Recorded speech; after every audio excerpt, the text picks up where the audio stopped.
quero falar com vocês sobre a autoridade que Deus nos concede. A autoridade que Deus te concede. E eu falo que esse é um ponto crítico na carreira cristã de hoje, sabe por quê?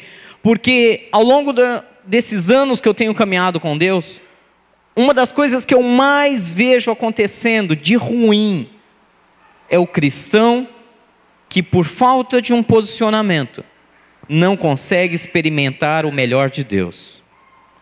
Não consegue experimentar o melhor de Deus e começa a se frustrar. Começa a ficar chateado com Deus, começa a ficar magoado com Deus. Gente, eu já passei por essa fase. Eu já tive a fase que, por falta do meu próprio entendimento, da minha própria dedicação em querer viver as vontades de Deus para a minha vida, eu me frustrei. Eu julguei que Deus não estava se preocupando comigo, que Deus não era justo, que Deus... E quantas vezes nós vemos cristãos no reino de Deus assim, não exercendo a autoridade que Deus lhe concedeu, e por isso, passando problemas às vezes por meses, anos, décadas, e sendo aquele cristão sempre dependente do pastor, ore por mim. Ah, pastor, está uma luta lá em casa. Pastor, olha, puxa, essa situação não vai para frente. Pastor, unge minha cabeça aqui, por favor. Eu quero ver se sai de uma vez por todas essa zica. Quero ver se esse problema... Não, pastor, olha, eu acho que se eu passar por cura e libertação e recura e relibertação e se eu me mergulhar dentro de um balde com óleo, talvez resolva meu problema. E eu vou te dizer o que a palavra de Deus diz, não o que eu acho. Não é o balde com óleo que vai resolver o teu problema. Não é a oração do pastor que vai resolver o seu problema. Pode até ajudar, mas não vai resolver o seu problema. O seu problema só vai ser resolvido quando você, como filho do Deus vivo, entender qual é o papel e a autoridade que Deus concedeu a você, para que você a exerça. Amém? É assim que funciona. Ano entra, ano sai, e pessoas choramingam. Desculpe a sinceridade, hoje eu estou rasgado. Pessoas mendigam.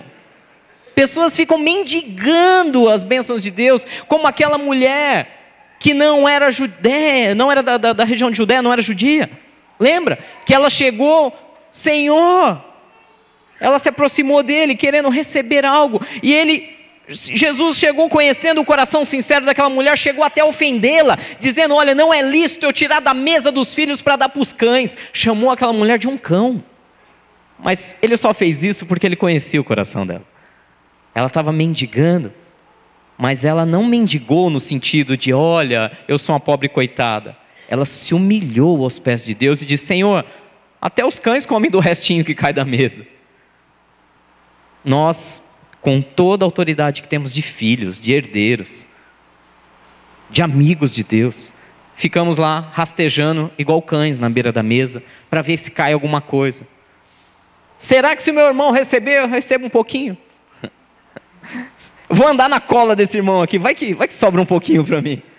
Vai que cai um pouco da bênção sobre a minha vida. Não, meu querido. Você não está aqui por coincidência hoje. Você está aqui para ser lembrado. Lembrado, porque você já sabe disso. O que Deus conquistou por você na cruz do Calvário, Ele te deu para que você também tenha as suas conquistas aqui na terra, como nos céus. Não vou entrar numa linha de teologia da prosperidade. Deus me livre disso, vocês me conhecem bem. Não estou falando de conquista de dinheiro. Isso é consequência de quem trabalha. Acorda cedo, trabalha, que Deus vai abençoar. Amém? Amém. Não, pastor, unge lá para ver se... Não, acorda cedo, trabalha e ora. O resto Deus faz. Não é o que está escrito em Mateus 6,33? Ou eu estou ficando maluco? Só a minha Bíblia está escrito isso. Buscar em primeiro lugar o reino de Deus e a sua justiça. Não, meu irmão, você quer dinheiro sendo injusto? Quer dinheiro dormindo no sofá? Isso não é justo. Se você busca o reino e busca ser justo, ou seja, você acorda cedo e trabalha e está com o seu coração em Deus, as demais coisas vos serão acrescentadas. É assim, não vou nem entrar no mérito dessa teologia maluca da prosperidade. A questão é, a autoridade que Deus te deu precisa ser exercida. Vá comigo lá no livro de Mateus, capítulo 28. Mateus, capítulo 28, são as últimas instruções do Senhor Jesus para os seus discípulos. E ele fala lá no versículo 18 sobre a questão da autoridade, sobre a questão de ter o domínio, de ter o poder sobre todas as coisas. Não somente lá nos céus, na glória, onde ele sentado está à direita de Deus Pai, mas também aqui na terra. Mateus 28, 18. Eu vou ler para vocês aqui na nova versão internacional. Quando Jesus fala que todo o poder, ou em algumas traduções, que eu prefiro, vai dizer exatamente isso: toda autoridade me foi dada no céu e na terra. Mateus, capítulo 28, versículo 18 diz assim: Então Jesus aproximou-se deles e disse: Foi-me dada toda a autoridade nos céus e na terra. Portanto, vão, façam discípulos de todas as nações, batizando-os em nome do Pai, e do Filho, e do Espírito Santo. Glória a Deus pelo que vivemos ontem. Ensinando-os a obedecer tudo o que eu lhes ordenei. E eu estarei sempre com vocês, até o fim dos tempos. Amém? Jesus diz que toda, não é 99%. Carga total, toda a autoridade foi concedida a Jesus, tanto aqui na terra como nos céus. Alguém tem dúvida disso? Alguém tem dúvida? Algum cristão, alguém que venha a uma igreja, tem alguma dúvida que Jesus tem todo o poder e autoridade? Eu creio que não, é chovendo molhado. O grande segredo é o que ele fez com essa autoridade. O que Jesus fez com essa autoridade? Já que ele conquistou isso, já que ele conseguiu através do seu sacrifício na cruz do Calvário, através da sua vida em santidade, onde ele nunca pecou nessa terra, tudo isso ele conquistou para fazer o quê? Para poder dizer, eu sou o cara? Ele não precisa, ele é o próprio Deus. Jesus fez tudo isso, e aí é o grande problema do cristão, de entender, por mim e por você, para que nós possamos viver isso. Ah, pastor, amém, eu creio. Ó vida, ó céus, ó azar. Vocês lembram desse, né? Alguns mais novos não têm ideia do que eu estou falando. Desenho animado de uma hiena chorona. Vivem reclamando. Ah, porque Deus não faz? Porque Ele já fez, criatura divina. Ele já fez. Todo poder e autoridade pertence a Ele. Ele já conquistou o que tinha que conquistar. Ué, pastor, ainda não estou vendo nada acontecer. Porque está faltando você pegar o poder e a autoridade que Ele conquistou por você e colocar em uso, colocar em prática. O quanto nós temos exercido essa autoridade? Como são as nossas orações? Oh Senhor, tem misericórdia de mim. Diabo, não vem não, que eu tô mal hoje. Hoje eu tô down. Hoje não dormi, eu tô com insônia. Sai, Satanás, hoje não, por favor. Eu tenho que tomar ali primeiro um remedinho para dormir. Meu Deus, Deus te deu autoridade. Sabia disso? Você sabia que Deus te deu autoridade? Você sabia mesmo? E por que a gente não usa? Por que a gente é medroso? Por que a gente fica enrolando? Ah, Deus, se for da vontade de Deus. Ué, a vontade de Deus não está revelada para nós? Você não tem uma noção do que é, o que não é? Ah, é que aquele problema. Não, use da autoridade. Vou te dar um exemplo, Marcos capítulo 16, no versículo 15, ainda falando um pouco aí sobre essa questão do batismo, da nova vida. Marcos 16, 15 fala exatamente isso. Jesus chama os seus discípulos dando instruções e fala que todo aquele que crer e for batizado, ele será salvo. Quem porém não crer já está condenado, não tem nem acordo. Agora, estes sinais, Jesus fala, estes sinais seguirão, irão após Não é que os sinais vão na sua frente e você vai no vácuo, não. Você vai abrindo o caminho com a autoridade que Deus lhe concedeu, e os sinais vêm como uma consequência acontecendo na sua vida. Você vai adiante, os sinais seguirão os que creem em meu nome, expelirão demônios, falarão novas línguas, pegarão em serpentes, se beberem coisa mortífera não lhes fará dano algum. Eles imporão as mãos sobre os enfermos e os enfermos ficarão curados. Autoridade que Jesus já te deu. Marcos capítulo 16, versículo 15. Acho que eu já citei boa parte dele. Marcos 16, 15. 14, 15, 16. Vão pelo mundo todo, pregam o evangelho a todas as pessoas. Quem crer e for batizado será salvo, quem não crer será condenado. Estes sinais acompanharão quem? Os que? Será que cremos que Jesus nos deu essa autoridade? Olha, eu lembro que uma vez a gente estava num debate teológico interessante no discipulado, e a dúvida era o seguinte: Deus tem poder para todas as coisas? Unanimemente todos afirmam: Deus tem poder para fazer toda e qualquer coisa. A dúvida é: Deus vai fazer tal coisa na minha vida? Aí começou o debate teológico. Se for da vontade de Deus.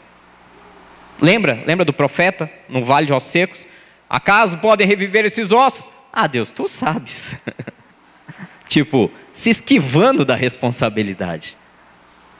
Se esquivando da responsabilidade de ir e assumir as rédeas da situação e dizer: Jesus me deu toda a autoridade. Pela autoridade que a mim foi concedida, eu vou declarar sobre esses ossos e eles viverão. A grande debate é: Deus pode todas as coisas, Deus vai fazer isso na minha vida? Deus vai transformar minha situação? Deus vai honrar? Deus vai usar a minha vida com poder? Só depende de você.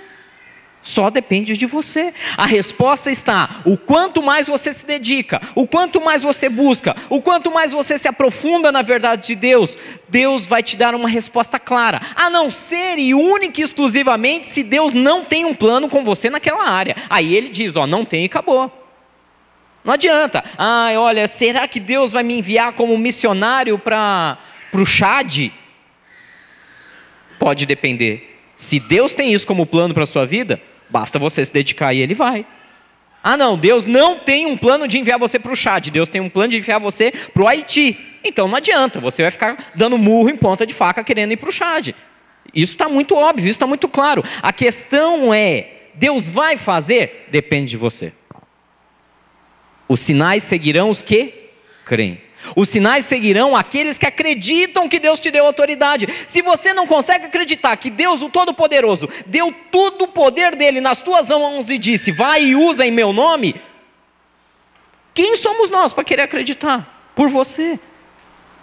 Eu vejo isso é uma moda muito, muito comum hoje em dia. Homens de Deus, pastores, pessoas sérias que sobem ao monte, consagram suas vidas, só que se transforma em uma espécie de Moisés moderno. Moisés moderno, onde só Moisés sobe o monte, só Moisés fala com Deus, e ele vem com o rosto brilhando, cheio de poder e glória, e toda a congregação depende exclusivamente dele para se achegar a Deus. Moisés moderno. Então um monte de Moisés moderno, um monte. Perigoso isso. Aonde só aquela pessoa se consagra e até estimula que outros meio que bajulem ele vira uma espécie de guru espiritual de uma multidão, e a multidão fica indo atrás dele de culto em culto, de culto de profeta, de isso e aquilo, porque ele está buscando, porque ele está orando, porque ele revela. Moisés moderno. Desculpe a sinceridade, cristãos fracos, que não conhecem a autoridade que o Deus dele lhes deu. Cristãos que não conhecem, que não exercem o poder e autoridade que o Senhor dos Senhores, o Rei de Israel, a nossa estrela da manhã, a verdadeira estrela de Davi, aquele que viveu neste mundo sem nunca ter pecado, que subiu aos céus e que nos entregou todo o poder e autoridade, está nas suas mãos. Está na hora de parar e de ficar buscando esses Moiséses modernos. Está na hora de você mesmo subir ao monte, você mesmo ter a sua experiência face a face com Deus. Está na hora de você ser revestido da autoridade, chegar diante do mar e dar a ordem. Deus já conquistou isso por você. Para de andar na sombra dos outros. Para com isso. Você vai viver frustrado o resto da vida. E vai chegar no céu frustrado. Se é, vou nem entrar nesse detalhe, né? Se é que vai chegar lá. Deus o sabe, da minha, da sua salvação, é só Deus que sabe. A questão é, versículo 17, esses sinais acompanharão. Os sinais vêm depois, você vai na frente, você abre caminho, os sinais te seguem. Você é o desbravador, você é o que tem a autoridade de Deus. Os sinais vão depois. Em meu nome expulsarão demônios, falarão novas línguas, pegarão em serpentes, se beberem algum veneno mortal, não lhes fará mal nenhum. Imporão as mãos sobre os doentes, esses ficarão curados. Crentes de longa data, quanto tempo faz que não expulsa um demônio? Ah, Jesus, não responda, por favor. Quanto tempo faz que não impõe a mão sobre o enfermo e vê ele curado? O que está faltando? Parar de se lamentar e começar a exercer a autoridade que Deus te deu. Novos cristãos, novos convertidos, por favor, não aprendam com o erro, ou melhor, aprendam com o erro dos velhos. Aqueles que já erraram, não errem vocês também. Não deixe a chama apagar. Use a autoridade que Deus te deu. Você pode fazer coisas acontecer com a autoridade que Deus te deu. Pastor, e como eu uso essa autoridade em benefício próprio? Se você tentar usar em benefício próprio, muitas vezes você vai se frustrar. Daí você vai ficar como alguns fracassados ministerialmente. Agora, se você usar a autoridade que Deus te deu em favor do reino de Deus, você vê aqui, ó, em nenhum momento Jesus disse que esses sinais acompanharão os que creem. Você vai ficar milionário, você vai ser bem sucedido, você vai ter tudo que você quiser, todos vão te idolatrar. Não, não é isso que está escrito. Você vai expulsar demônios de outros, você vai libertar outros, você vai curar enfermos, você vai ajudar a outros. Se alguma coisa tentar te atingir nesse caminho, algum veneno, você não vai ser atingido. Deus te dá total estrutura para ministrar dentro do reino dele. Dentro do reino dele, você tem total autoridade. É assim que funciona. Só que, vamos comigo lá no livro de Lucas, capítulo 9. Lucas, capítulo 9. Eu quero lembrar o que Jesus fez com a autoridade que ele conquistou. Lucas 9:1. Ele reuniu os seus 12 discípulos e falou: olha, a partir de agora, aquilo que eu recebi do Pai, eu estou entregando na sua mão. Lucas 9:1 diz que, reunindo os 12, Jesus deu-lhes poder para expulsar todos os demônios e curar doenças. E os enviou a pregar o reino de Deus e a curar os enfermos. Ou seja, para que serve essa autoridade? Para benefício próprio. Para buscar resultados, para buscar liberação financeira, para buscar a sua própria libertação. Irmão, a matemática de Deus é loucura, eu sei que às vezes é confuso para nós. Mas quando você cuida do reino de Deus, quando você se dedica ao seu esposo, à sua esposa, aos seus filhos, quando você se dedica a outros que não o seu próprio ego, Deus vai abençoar a sua vida e vai usar a sua vida. O grande problema é que tem gente que casa para ser satisfeito, para satisfazer a si próprio, para tirar a sua solidão. O dia que entenderem que quando alguém se casa para fazer outro feliz, automaticamente Deus vai retribuir isso e vai torná-lo feliz. O dia que alguém entender que ele trabalha, não para um chefe, não por um salário, mas ele trabalha para produzir algo para a sociedade, para fazer algo de útil, para que possa abençoar outras vidas e gerar recursos, automaticamente o recurso vem abundante. O dia que as pessoas entenderem que Deus nos colocou nessa terra para servir e não para ser servidos, automaticamente a satisfação vem, o prazer vem, todas as coisas são conquistadas. Pessoas que perdem o prazer no seu trabalho, na sua carreira. Pessoas que estão tristes com a sua carreira, porque só estão olhando para o lado, puxa, eu não sou remunerado da maneira como eu deveria. Concordo. Temos dias difíceis, temos crises, temos tudo isso lá fora, temos falta de reconhecimento profissional em todas as áreas. Em todas as áreas. Todos que estão ali ralando, trabalhando, possivelmente estão sendo muito mal remunerados, muito aquém daquilo que merecem. A questão é, se você trabalha só por um salário, triste você é. Se você entende o prazer de, através da sua profissão, abençoar a outros, Deus vai renascer essa chama no seu coração. Você vai se tornar, não por competição, mas você vai se tornar um ícone na sua área. Não porque você está querendo se comparar a ninguém, mas porque Deus vai fazer brilhar a sua luz. Ele não diz isso? Que ele não pega um candelabro, ele não pega lá um lampião, trazendo para os dias de hoje, e esconde embaixo da cama, mas ele coloca no lugar mais alto possível, para que aquela luz ilumine a todos. É o que ele faz com a sua vida, quando você entende o que é fazer algo para que abençoe outros. Relacionamento, não vou entrar nem nessa área, senão nós vamos ter que ministrar casados aqui. Não vou nem entrar nessa área. Ah, porque é a minha mulher, porque é o meu marido, porque é isso, porque é ele, porque é ela. Tá bom. Nós queremos tanto nossa satisfação, que não nos preocupamos com a satisfação do outro. Quando nós entendemos que Deus nos deu poder e autoridade para amar, para perdoar. Sim, precisa ter poder e autoridade de Deus para perdoar. Não é fácil não, meu irmão. Precisa buscar nele. Tem certas coisas que doem, que você tem que, olha aqui, eu vou contra toda a lógica humana, e na autoridade do nome de Jesus, eu vou pôr um ponto final nessa situação, vou colocar uma pedra e vou esquecer essa situação, eu vou perdoar. Deus quer que nós exerçamos a autoridade. Estamos doentes espiritualmente, porque não exercemos autoridade nenhuma. Sabe aquela história aquela parábola moderna do guarda rodoviário? Você tem lá, alguém entende de caminhão aqui? Qual é o maior número de eixos que uma carreta tem? Eu não tenho noção. Alguém tem ideia? 16 eixos? É eixo, hein?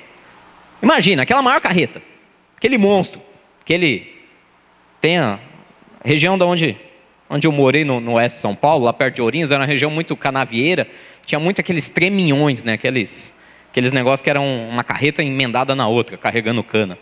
Imagina aquele negócio está vindo aí, Castelo Branco, 120 por hora no limite, na descida, o cara enfiando o pé. Olha o tamanho da potência e do poder e da força que estão incumbidas dentro de uma carreta dessa, andando a 120 numa descida. É muita força. Aí de repente, sai um cara, um pouquinho maior que eu, porque do meu tamanho não consegue entrar na polícia. Pelo menos uns 70 para entrar na polícia de São Paulo, na polícia militar de São Paulo. O cara sai, vestido com uma farda, um carro da polícia rodoviária, ele faz só um sinal. O que o cara da Scania faz? Passa por cima? Passa direto? O que ele faz? Ele para. Por que ele para? Ah, mas olha a diferença, é desproporcional.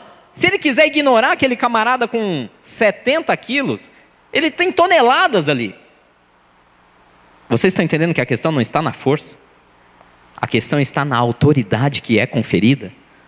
Aquela pessoa fardada foi conferida de autoridade perante a lei, perante a sociedade, para com um único sinal fazer com que o outro tenha que obedecer. Ah, e se não obedecer? Ah, meu irmão, se não obedecer a coisa vai ficar ruim para ele.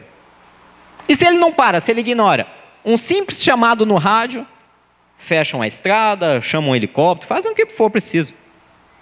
Se o policial falar, opa, esse cara está com alguma coisa, ele está com alguma mercadoria errada, não quis parar, o que vai acontecer em menos de 5 quilômetros com aquele cara? Ele vai ser parado na marra, com uma força policial desproporcional, muito maior do que a carreta dele.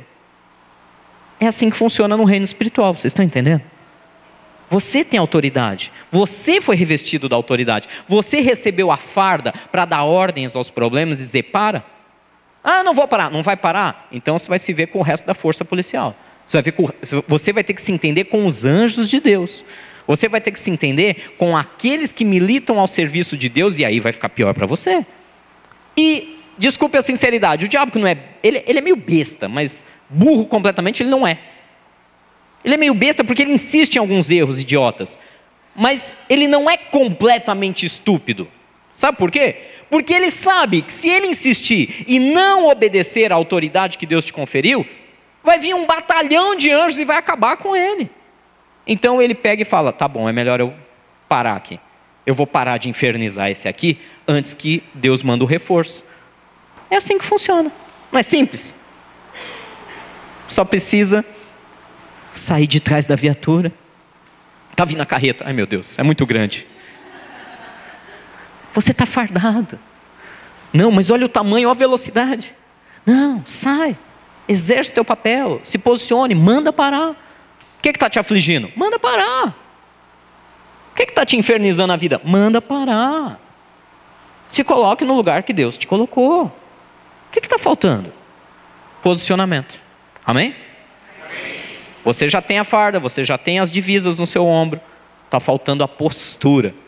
Já pensou o policial sair assim? Para. Ele não vai ser obedecido. A postura é o que está faltando para alguns cristãos. Receberam autoridade, não se portam como tal. Não se portam como tal. Olha lá em Marcos 9. Marcos 9 fala exatamente como é importante. Marcos 9, 29. Os discípulos de Jesus passaram uma situação bem vexatória, bem vergonhosa. Eles estavam orando, veio um senhor com um filho endemoniado, implorou aos discípulos que expulsassem o demônio daquele jovem. E eles tentaram, eram os discípulos de Jesus, eles já tinham recebido poder e autoridade para expulsar todo tipo de demônio. Todo tipo de demônio é o que Jesus tinha falado, amém? É o que está escrito aí, não estou inventando nada. Só que na sequência, alguns capítulos depois, você vê lá em Marcos 9, 29, que Jesus deu uma dura neles, porque eles tentaram expulsar um determinado demônio, e o demônio não saiu. Não saiu. O problema não cessou. Se posicionaram, usaram da autoridade, mas não aconteceu nada. Aí Jesus chegou lá, meio bravo, mandou o demônio saiu, obviamente, não é louco? Já falei, ele é meio estúpido, mas burro de tudo ele não é. Foi embora. Aí os discípulos chegaram, Jesus, Senhor, não entendi nada. O Senhor nos deu poder e autoridade para expulsar demônios, por que esse demônio não saiu? Marcos 9, 29. Em algumas traduções, na Revista Corrigida, diz que esta casta, este nível de demônio, só sai com jejum e oração. Na Nova Versão Internacional diz assim, e ele respondeu, esta espécie, está se referindo àqueles problemas, àqueles demônios, só sai pela oração e pelo jejum. Como você se gradua? Do mesmo jeito que existe a autoridade que te foi dada uma farda para um soldado da Polícia Rodoviária, soldado da Polícia Rodoviária do Estado de São Paulo, da Polícia Militar do Estado de São Paulo, trabalhando no departamento da rodoviária. Mesmo com uma farda de soldado, esse cara dá um sinal para a carreta tem que parar. Sim ou não? Sim. Agora, se um sargento, ou melhor, vamos um pouquinho acima, um primeiro oficial, um tenente, dá uma ordem para o soldado, quem obedece? O soldado. Está claro isso? Vocês entendem? Conhecem a hierarquia militar mais ou menos? Meu pai é militar, por isso que eu não tenho como não entender. Em casa, ele sempre era autoridade. E até hoje ele é. Como a Bíblia manda. Mas era engraçado, o sistema era bem militar mesmo. Eu mando, você obedece. Simples assim. Ou seja, se um oficial dá uma ordem para o soldado tem que obedecer. Da mesma maneira, existem hierarquias no mundo espiritual. Como que você cresce? Como você conquista divisas? Como você se gradua? Como você sobe em cargos e tem mais autoridade? Você já tem uma autoridade, você ganhou uma farda. Você tem autoridade naquele ramo. Agora, você quer crescer, você quer ir para outros níveis espirituais, e aí é onde muitos cristãos se frustram, porque acham que uma vez a autoridade, tá bom, vou ficar soldado para sempre, que tá ótimo. Tá ótimo, aqui eu já mando a Scania parar, ela tem que parar. Só que tem os foras da lei, literalmente. Tem aqueles mais rebeldes. Tem aqueles problemas espirituais que vão além de uma simples graduação. E que vai exigir muito mais dedicação. Oração e jejum. Pastor, olha, eu estava indo bem na carreira cristã. Aí chegou uma certa situação que aquela está se arrastando. E essa aqui não larga de mim. Jejum e oração. Quanto tempo você tem gasto em oração? Deixa eu fazer só um adendo muito rápido.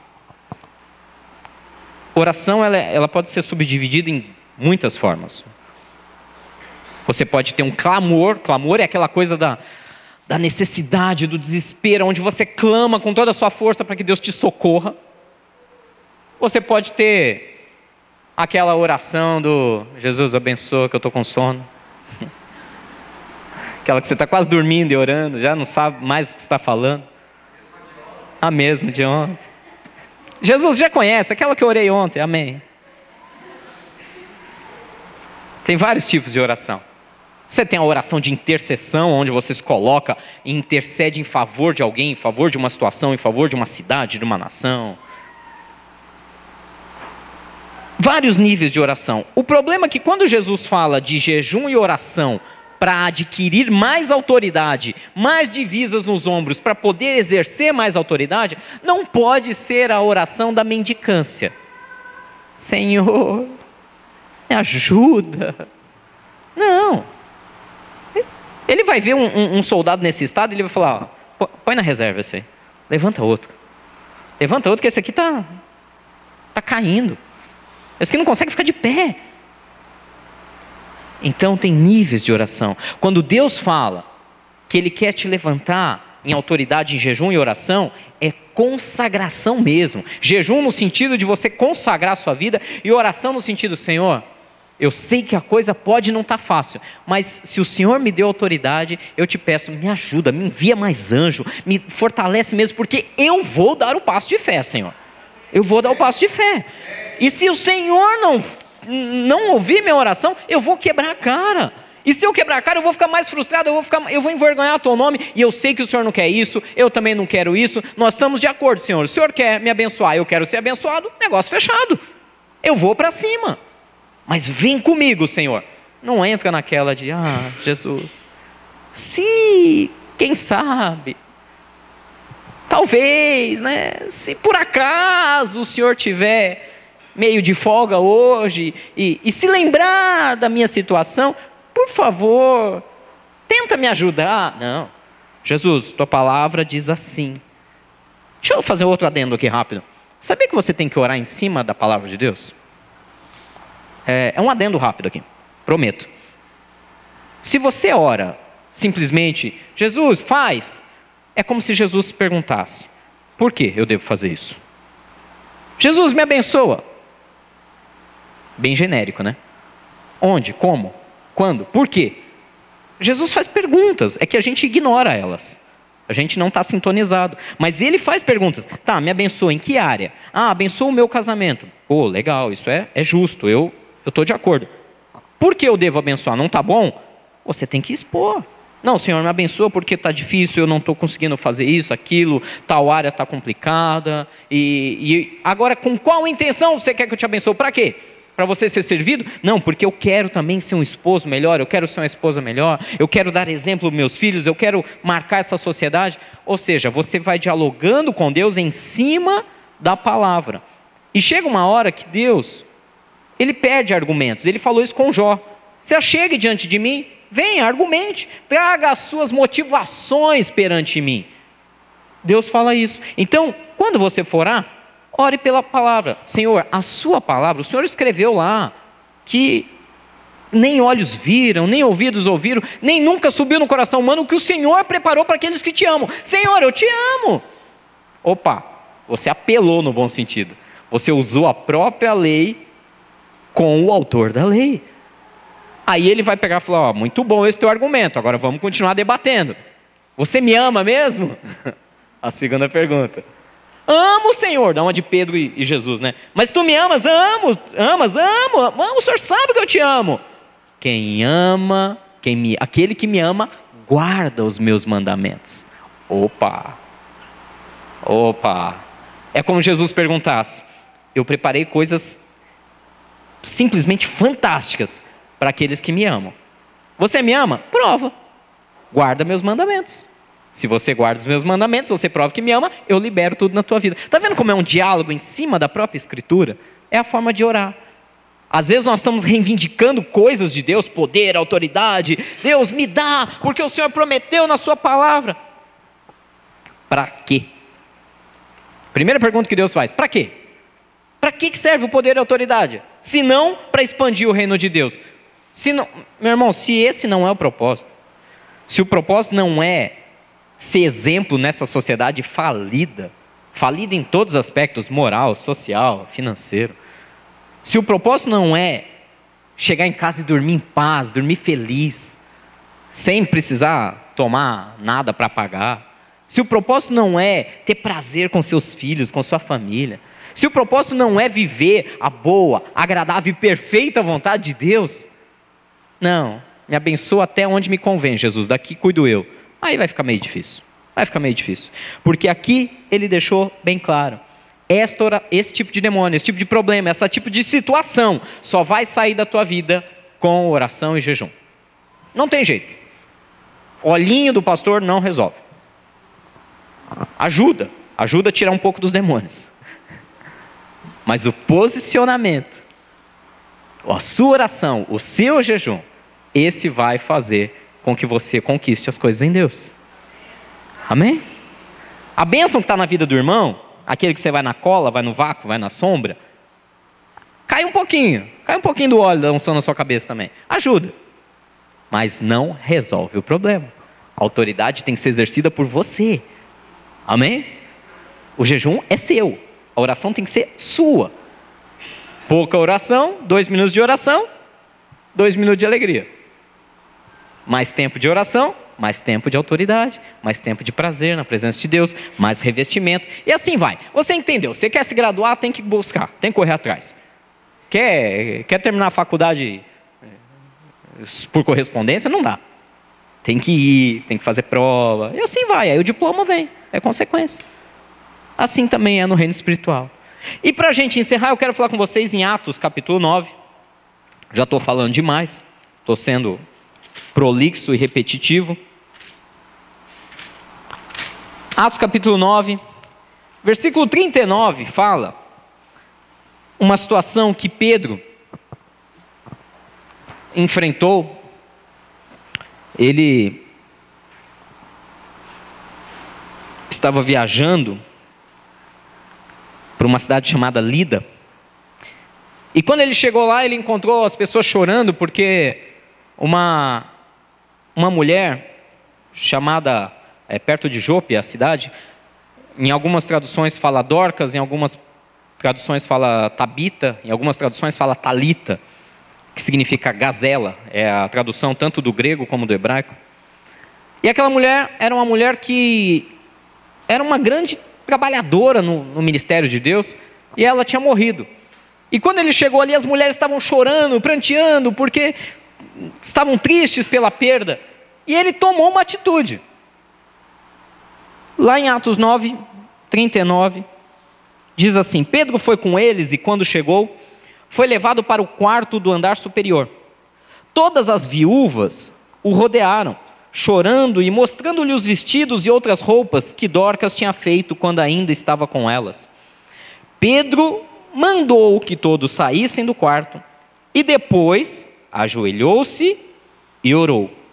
E voltando-se para a mulher morta, disse: Tabita, levante-se. E ela abriu os olhos e, vendo a Pedro, sentou-se. E tomando-o pela mão, ajudou-a a pôr-se em pé. E então, chamando os santos e as viúvas, apresentou-a viva. Esse fato se tornou conhecido em toda a cidade de Jope, e muitos creram no Senhor. Eu preciso chamar a atenção para a gente encerrar de alguns pontos. Pedro sabia que o negócio era com ele. Sabe por que Pedro sabia que o negócio era com ele? Que os problemas estavam vindo para trabalhar com ele? Que a morte daquela mulher era algo para ele ser trabalhado? Nós temos mania de arrumar desculpa para os nossos problemas. Olha, esse problema que me causou foi fulano. Essa situação eu só estou vivendo por causa do pastor, da igreja. Nós não chamamos a responsabilidade. A responsabilidade é nossa. Deus quer trabalhar com a gente. Até os problemas, até desculpe a sinceridade, até os endemoniados que vêm no seu caminho infernizar a tua vida, estão ali com um propósito de fazer você orar mais, você crescer espiritualmente, você exercer autoridade. A responsabilidade é nossa. Pedro chamou a responsabilidade e falou: ó, todo mundo para fora. Foi a primeira coisa que Pedro fez. Ele subiu no quarto e falou: todos para fora. Pôs todo mundo para fora e falou: agora é comigo o negócio aqui. A mulher estava morta e ele chamou para si a responsabilidade. Eu e ela, mais ninguém. Aí, segundo ponto que eu quero chamar a atenção. Ele foi fazer o quê? O que a gente aprendeu aqui em Marcos. Foi orar. Orar para ser revestido por Deus. Para receber graça de Deus. Para receber força de Deus naquela hora difícil. Dobrou o joelho em sinal de humilhação, de reconhecimento que Deus é o que tem todo o poder. E orou. Depois que ele orou, algumas pessoas confundem, diz que ele orou pela mulher. Não, não. Ele orou, ele se prostrou de joelhos e orou. Ou seja, ele estava falando com Deus, não com a mulher morta. Chamou a responsabilidade, dobrou os joelhos em reconhecimento que Deus tem todo o poder e falou com Deus. Depois ele se levantou, agora sim ele foi falar com a mulher. Quando ele chegou para a mulher que estava morta, ele fez o quê? O que está escrito aí na sua Bíblia, nas suas mãos? Ele deu ordem. Já imaginou? Tabita, Dorcas, sei lá seu nome. Se você quiser, levanta aí, vai. Me ajuda. Vou ganhar moral com os irmãos lá fora quando eu sair daqui. Levanta. Ele orou, buscou em Deus, chegou lá e ordenou: levanta. Imediatamente a Bíblia diz que a mulher levantou, ele tomou ela pelas mãos, saiu do quarto com ela viva, e esse fato se tornou conhecido em toda a região de Jope, e muitos creram em Jesus por causa disso. Responsabilidade é sua, meu irmão. Eu trago essa palavra, mas a responsabilidade é sua. Assumiu, mas é que o fulano atrapalha a minha vida. Ele está na tua vida para você crescer. Porque você não conhece meu chefe. Você está lá, porque Deus te colocou lá, para que você cresça. Assuma a responsabilidade, faz igual Pedro. Chama para si: eu vou ficar sós com esse problema, eu vou dobrar meu joelho perante Deus, vou falar com Deus, não vou choramingar, vou pedir revestimento, vou pedir mais autoridade, e aí eu vou encarar o problema. Vai, levanta. Simples assim. Agora a gente faz tudo errado. A gente pega a situação, terceiriza o problema, a culpa. A gente terceiriza a culpa, né? Reparou? A gente a gente é sempre bom, a gente é sempre perfeito. A gente sempre... Não, a culpa não é minha. A culpa não é minha, não. Eu não tenho nada de errado com isso. O problema são os outros. Aí depois a gente vai orar, a gente mendiga, choraminga. E na hora de exercer a autoridade, a gente não exerce. Na hora de falar, levanta, não, a gente... Ai, Senhor, levanta ela em nome de Jesus. Não, você vê a diferença? Senhor, levanta ela em nome de Jesus. Peraí, você está falando para Deus fazer? Deus já te deu autoridade, agora é você que tem que dar ordem. Levanta em nome de Jesus. É a mesma coisa, eu já vi essa cena, chega a ser bizarra. Eu já vi uma pessoa expulsando um demônio nesse nível de oração. Senhor, tira esse demônio dele em nome de Jesus. Eu fico imaginando, né? Imaginar não é pecado. Eu fico imaginando a cara de Deus. Eu fico imaginando Deus olhando e falando, onde que eu errei? Eu já dei autoridade, é para você, criatura celeste. Você falar, sai demônio em nome de Jesus. Você tem que exercer a autoridade. Você está revestido dela. Não ficar me clamando, eu já fiz o que tinha que fazer, a autoridade está aí na tua mão. Põe ela para funcionar. Eu fico imaginando a cara de Deus. Ou Deus deve ter um senso de humor fantástico, ou tem dia que ele deve falar, olha, se eu não fosse Deus eu tomava uns Rivotril. Porque ele deve olhar para a gente e falar, não é possível. Não é possível. Eu já dei autoridade, por que ele está pedindo para mim? Eu já dei para ele fazer, faça. Faça. Amém? Amém. Faça. Faça. Faça aquilo que Deus quer que você faça.